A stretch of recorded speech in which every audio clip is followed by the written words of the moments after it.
유튜브 다큐멘터리 시리즈 투자의 거인들 5편. 존 보글 일부 모두를 위한 투자. 조용한 혁명가의 탄생. 워렌 버핏이 가치 투자의 현인으로, 피터 린치가 일상 속에서 기회를 찾은 영웅으로 불리고, 조지 소로스가 시장의 비합리성을 꿰뚫어본 철학자였다면, 여기 또 한 명의 거인은 모든 이가 쉽게 투자할 수 있는 길을 열어준 보통 사람들의 영웅이었습니다. 그의 이름은 존 보글. 화려한 월스트리트의 복잡한 시스템에 정면으로 맞서며 그는 가장 단순하고도 강력한 투자 방식을 제시했습니다. 오늘 우리는 그가 어떻게 인덱스 펀드의 아버지가 되었는지, 그 고뇌와 집념의 첫걸음 속으로 들어가 보려 합니다. 1. 대공황 속 어린 시절의 각인. 1929년 대공황이 시작되던 해, 미국 뉴저지주에서 존 보글은 태어났습니다. 그의 어린 시절은 결코 순탄하지 않았습니다. 부유했던 가문은 대공황의 직격탄을 맞아 재산을 대부분 잃었고, 그의 아버지는 사업에 실패하여 가족은 심각한 경제적 어려움에 처했습니다. 어린 존은 어머니가 집을 팔고 허드렛 일을 하며 생계를 이어가는 모습을 보며 자랐습니다. 고통스러운 가난은 어린 존에게 돈의 가치와 경제적 안정의 중요성을 뼈저리게 가르쳤습니다. 그는 학비를 벌기 위해 신문 배달, 식당 웨이터, 철도 노동자 등 온갖 굳은 일을 마다하지 않았습니다. 힘들었지만 이 경험들은 그에게 성실함과 끈기, 그리고 독립심을 심어주었습니다. 그는 이 시기에 불필요한 비용을 절감하는 것이 얼마나 중요한지 몸소 깨닫게 됩니다. 훗날 그의 투자 철학의 핵심이 될 저비용이라는 개념의 씨앗이 바로 이곳에서 뿌려졌던 것입니다. 2. 프린스턴의 지적 여정, 그리고 의심의 시작. 어려운 환경 속에서도 존 보글은 학업에 대한 뛰어난 열정과 재능을 보였고, 명문 프린스턴 대학교에 입학하게 됩니다. 그곳에서 그는 경제학과 투자에 깊이 몰두했습니다. 졸업 논문 주제는 바로 뮤추얼 펀드의 성공 가능성이었습니다. 뮤추얼 펀드란 투자자들이 자금을 모아 주식이나 채권 등에 투자하고 그 운용 수익을 투자자들에게 배당금 형태로 돌려주는 투자 상품입니다. 특히 주식회사 형태로 운영되며 투자자들은 펀드 회사의 주주가 됩니다. 투자 방식. 뮤추얼 펀드는 여러 투자자들의 자금을 모아 하나의 펀드를 구성하고, 이 펀드를 통해 주식, 채권, 부동산 등 다양한 자산에 투자합니다. 주식회사 형태. 뮤추얼 펀드는 법인격을 가진 회사 형태로 운영됩니다. 투자자들은 펀드 회사에 투자함으로써 주주가 되고, 펀드의 이익과 손실을 공유합니다. 운용 및 수익 분배. 펀드 운용은 전문 자산 운용사가 담당하며, 투자 수익은 투자자들에게 배당금 형태로 지급됩니다.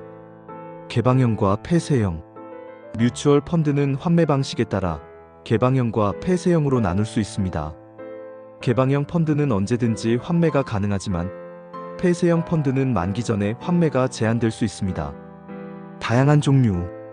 뮤추얼 펀드는 투자 대상 자산에 따라 채권형, 주식형, 혼합형 등으로 구분될 수 있습니다.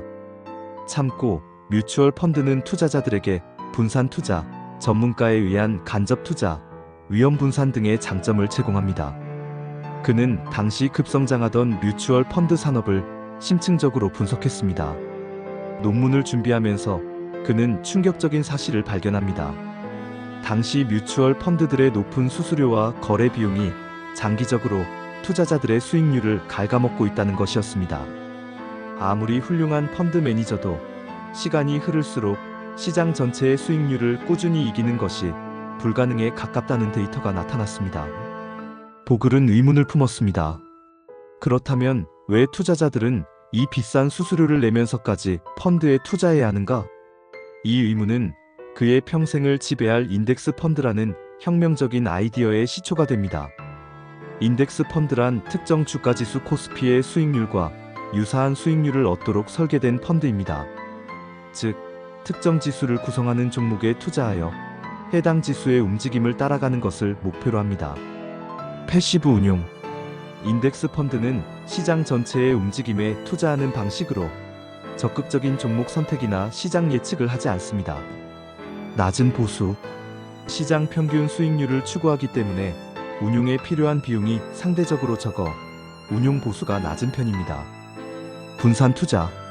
다양한 종목에 분산 투자하여 위험을 줄일 수 있습니다. 투명성. 어떤 지수를 추종하는지 명확하여 투자 목표를 쉽게 설정하고 관리할 수 있습니다. 장점. 저렴한 비용. 적극적으로 운용하는 펀드에 비해 보수가 낮아 장기적으로 유리할 수 있습니다. 안정적인 수익. 시장 평균 수익률을 추구하여 꾸준한 수익을 기대할 수 있습니다. 간편한 투자. 특정 지수만 추종하므로 투자 결정을 단순화할 수 있습니다. 단점. 시장 하락 시 손실. 시장이 하락하면 인덱스 펀드 역시 손실을 볼 수 있습니다. 초과 수익 어려움. 시장 평균 수익률을 목표로 하기 때문에 적극적인 투자보다 높은 수익을 얻기 어렵습니다. 3. 월가에 발을 딛다 투자업계의 현실. 프린스턴 대학교 졸업 후 존 보글은 그의 논문 내용에 감명받은 선배, 펀드 매니저의 추천으로 웰링턴 매니지먼트 컴퍼니에 입사합니다. 그는 월스트리트의 번잡하고 화려한 세계에 발을 들여놓았죠. 펀드 매니저로서 그는 치열한 경쟁 속에서 시장을 예측하고 최고의 종목을 발굴하기 위해 애썼습니다. 그는 빠르게 능력을 인정받아 승승장구했지만 마음속 한편으로는 프린스턴에서 얻었던 의심을 떨칠 수 없었습니다. 펀드 매니저들이 매일같이 종목을 사고 팔고 높은 수수료를 취하는 것이 과연 장기적으로 투자자들에게 최선일까?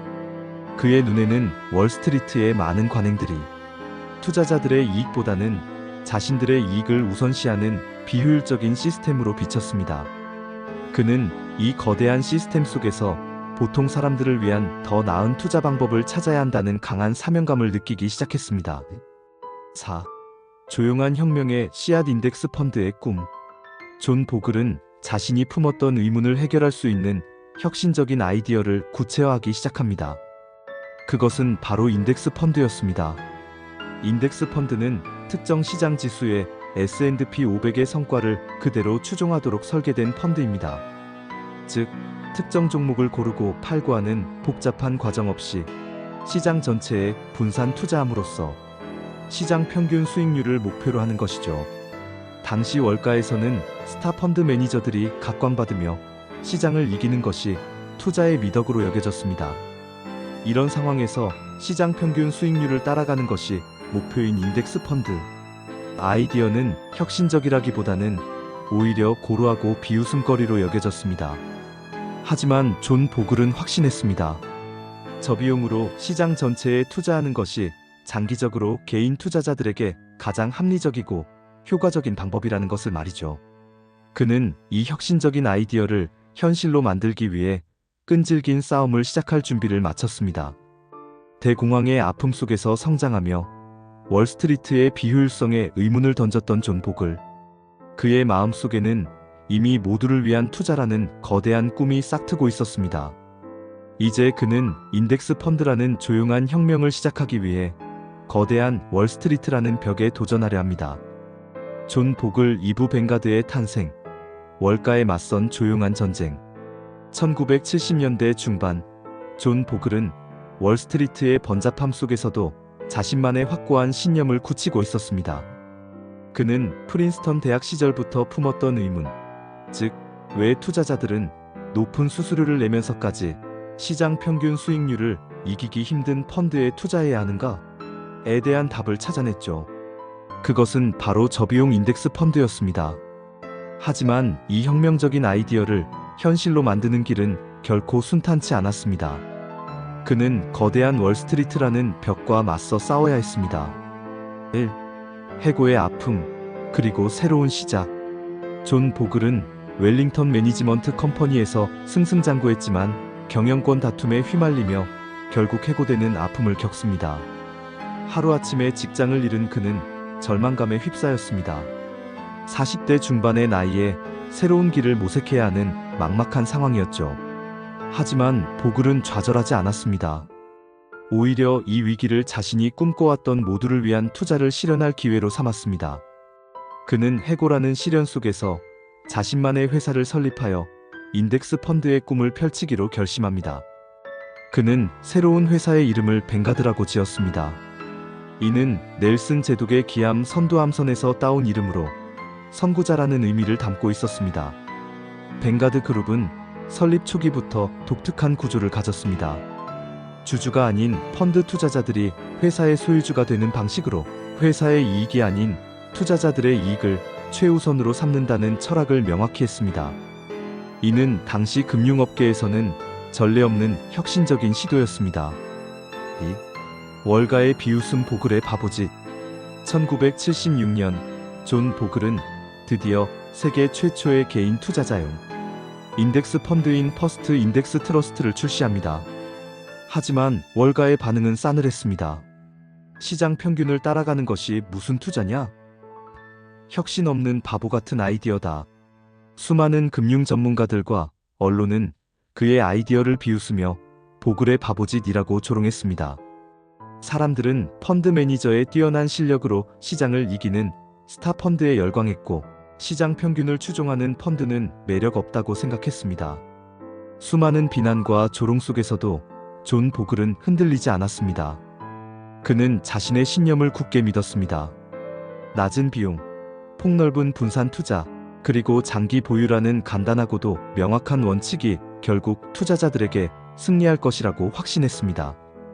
그는 자신의 메시지를 끊임없이 반복하며 투자자들을 설득했고 투명하고 정직한 정보를 제공하는 데 주력했습니다. 그는 외로웠지만 자신의 길이 옳다는 것을 알았습니다. 3. 조용한 승리 인덱스 펀드의 부상. 시간이 흐르면서 존 보글의 인덱스 펀드는 그 진가를 발휘하기 시작했습니다. 높은 수수료와 잦은 매매로 비용을 소진하던 액티브 펀드들과 달리 벵가드의 인덱스 펀드는 낮은 비용 덕분에 꾸준히 시장 평균 수익률을 따라갔고 장기적으로는 대부분의 액티브 펀드를 능가하는 성과를 보였습니다. 보글의 바보짓이라 불리던 아이디어는 점차 현명한 투자의 대명사가 되어갔습니다. 투자자들은 점차 존 보글의 철학에 귀 기울이기 시작했습니다. 그가 주창한 낮은 비용은 복리의 마법과 결합하여 투자자들의 자산을 놀랍도록 불려나갔습니다. 벵가드 그룹은 빠르게 성장하여 세계 최대의 자산 운용사 중 하나가 되었고 인덱스 펀드는 금융시장의 주류 투자 방식으로 자리 잡게 됩니다. 이는 화려한 스타가 아닌 묵묵히 자신의 신념을 지켜온 조용한 혁명가의 위대한 승리였습니다. 4. 모두를 위한 유산 보글의 마지막 메시지. 존 보글은 펀드 업계를 떠난 후에도 투자자의 수호자로서 끊임없이 활동했습니다. 그는 수많은 책을 쓰고 강연하며 개인 투자자들이 복잡한 월스트리트의 함정에 빠지지 않고 현명하게 투자할 수 있도록 돕는 데 평생을 바쳤습니다. 그는 투자에서 중요한 것은 복리의 마법을 믿고 비용을 최소화하며 인내심을 가지고 장기 투자하는 것이라고 강조했습니다. 존 보글은 금융 역사의 흐름을 바꾼 진정한 선구자였습니다. 그는 화려한 수익률 대신 꾸준함과 안정성을, 복잡한 예측 대신 단순함과 상식을 강조했습니다. 그의 철학은 금융 지식이 부족한 평범한 사람들도 부자가 될 수 있는 길을 열어주었습니다. 모두를 위한 투자를 꿈꿨던 그의 신념은 이제 전 세계 수많은 개인 투자자들의 삶 속에 살아 숨쉬며 영원히 빛날 것입니다. 존 보글의 조용한 혁명을 끝으로 우리는 워렌 버핏, 피터 린치, 조지 소로스, 벤자민 그레이엄, 그리고 존 보글까지 위대한 투자의 거인들의 삶과 철학을 함께 여행했습니다.